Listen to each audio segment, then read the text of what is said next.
Hello, welcome to our vlog. ഇന്നത്തെ നമ്മുടെ video എന്താ പറയുക, ഷോപ്പിലത്തെ ഒരു ഫുഡ് ഐറ്റത്തിൻ്റെ റെസിപ്പി ആട്ടോ. അപ്പം ഞാനല്ല ഇന്നത്തെ വീഡിയോ എടുക്കണമെന്നും പറയുന്നതൊക്കെ ആയിഷായിട്ടാണ്.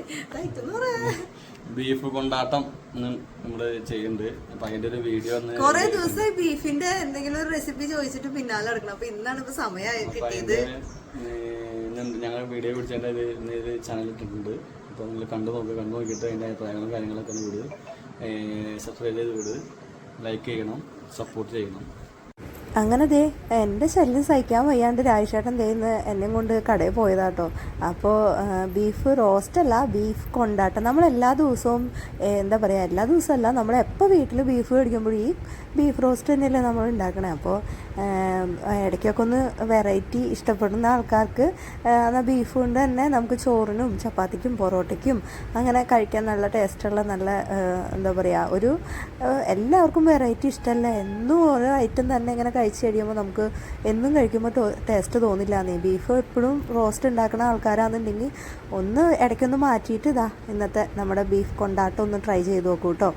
അപ്പോൾ നമ്മുടെ ഷോപ്പിലപ്പോൾ ആയിഷേണ്ണാണെങ്കിൽ അതിന് വേണ്ട ഐറ്റംസൊക്കെ ഇങ്ങനെ എടുത്ത് സെറ്റാക്കി വെക്കുകയാണ് നമുക്ക് ഉണ്ടാക്കുമ്പോൾ വേഗം ഇടാനായിട്ട്. അപ്പോൾ തുടങ്ങാം. ബീഫ് കൊണ്ടാട്ടത്തിന് ആവശ്യമുള്ള സാധനങ്ങൾ: ഇഞ്ചി, വെളുത്തുള്ളി, പച്ചമുളക്, വേപ്പില, ചെറിയുള്ളി, വെളുത്തുള്ളി ചതച്ചെടുത്തത്, സവാള, ക്യാപ്സിക്കം. ഇത്രയാണ് നമുക്ക് വേണ്ടത്. 2 കിലോ ബീഫ് കൊണ്ടാട്ടം ഉണ്ടാക്കാൻ പോകുന്നത്. അതിനുള്ള സാധനങ്ങളാണത്. ബീഫ് ആദ്യം പുഴുങ്ങി എടുക്കുക.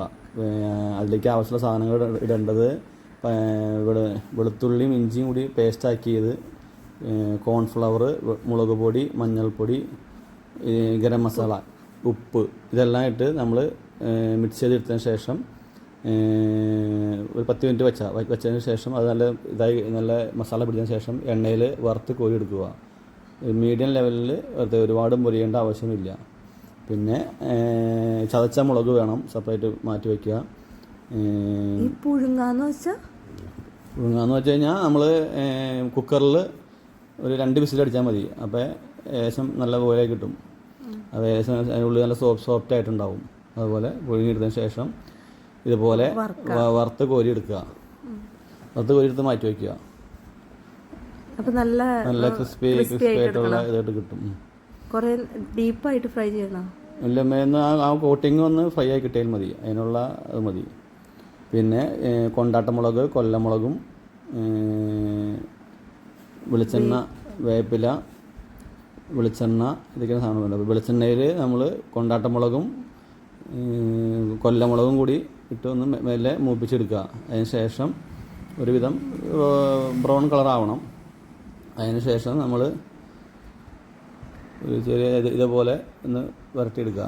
അതിലേക്ക് വേപ്പില കുറച്ച് ഇടുക, ഒന്ന് ഇതാക്കിയെടുക്കുക. ഇതുപോലെ നല്ല ക്രിസ്പിയായിട്ട് നല്ല ഇതായിട്ട് ബ്രൗൺ കളർ വരണം. അതിലേക്ക് ചതച്ച് വെച്ചിരിക്കുന്ന ഇഞ്ചിയും വെളുത്തുള്ളിയും കുറച്ചിട്ട് ഇതുപോലെ അതിൻ്റെ ആ പച്ചമണം ഒന്ന് കളയുക.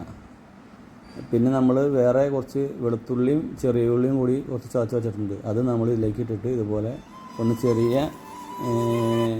പോലെ ഒന്ന് അതിൻ്റെ പച്ചപ്പ് മണം കളഞ്ഞൊന്ന് ഇതാക്കിയെടുക്കുക. അതിലേക്ക് പച്ചമുളക് അരിഞ്ഞ് വെച്ചിട്ടുണ്ട് ഒരു 8 എണ്ണം, അതും കൂടി ഇതിൽ മിക്സ് ചെയ്യുക. ഇതുപോലെ ഒന്ന് ബ്രൗൺ കളർ, ചെറിയ ബ്രൗൺ കളറുണ്ട്. അതിലേക്ക് വെളുത്തുള്ളി ഇട്ടതിന് ശേഷം നമ്മൾ പിന്നെ ഇട്ടത് സവാളയും ക്യാപ്സിക്കമാണ് പിന്നെ രണ്ടാമത് ആഡ് ചെയ്യണത്.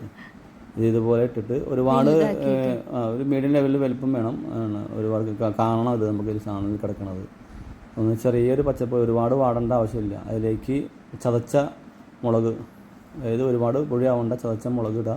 ഒന്ന് ഫ്രൈ ആക്കാതിന് ശേഷം മഞ്ഞൾപ്പൊടി, മുളക് പൊടി, ഗരം മസാല, ഉപ്പ്, കുറച്ച് ഗരം മസാല നമ്മൾ സെപ്പറേറ്റ് പൊടിച്ചെടുത്ത് വേണം, പട്ടയും ഗ്രാമ്പെല്ലാം പൊടിച്ചെടുത്ത് അതുപോലെ മിക്സ് ചെയ്തിട്ട് ഇതുപോലെ നല്ലപോലെ ഇതാക്കി എടുക്കുക. അതിലേക്ക് കുറച്ച് ടൊമാറ്റോ സോസ് അതേം വേണ്ട 2-3 ടീസ്പൂൺ ഒഴിക്കുക.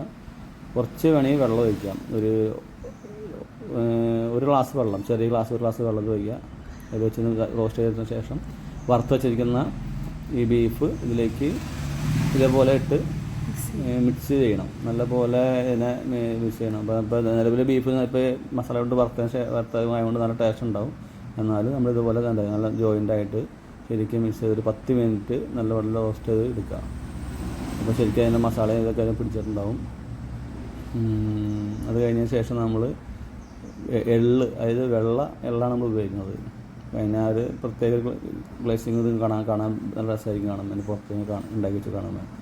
അതുപോലെ ഇതേപോലെ നമ്മൾ ടിഷ്യൂലേക്ക് പകർത്തി. ഇന്ന് ഞങ്ങൾക്ക് ബീഫ് കൊണ്ടാട്ടം ഷോപ്പിലുണ്ട് ഓർഡർ, അതുകൊണ്ടാണ് നമ്മൾ ഇതുപോലെ പെട്ടെന്ന് മേടിച്ചത്. ഇതേപോലെ നമുക്ക് ഉണ്ടാക്കിയെടുത്ത് കഴിഞ്ഞാൽ നല്ല ടേസ്റ്റ്, കാണാനും നല്ലതായിരിക്കും, കഴിക്കാനും നല്ലതായിരിക്കും. അങ്ങനെ കൊണ്ടാട്ടം റെഡിയായി ഇതേ കൗണ്ടറിലേക്ക് സെയിലിന് പോയിക്കൊണ്ടിരിക്കുന്നു. അപ്പോൾ ഇന്നത്തെ വീഡിയോ ഫുൾ പറഞ്ഞേക്കുന്നത് രാജേട്ടനാണ്. എന്നോട് പറയുമ്പോൾ ഭയങ്കര കറക്റ്റായിട്ട് പറയണം, സ്പീഡിൽ പറയണം എന്നൊക്കെ പറഞ്ഞ ആളിരുന്ന് തപ്പി തപ്പി തപ്പി അങ്ങനെ പറഞ്ഞ് ഇന്നത്തെ വീഡിയോ കഴിഞ്ഞു.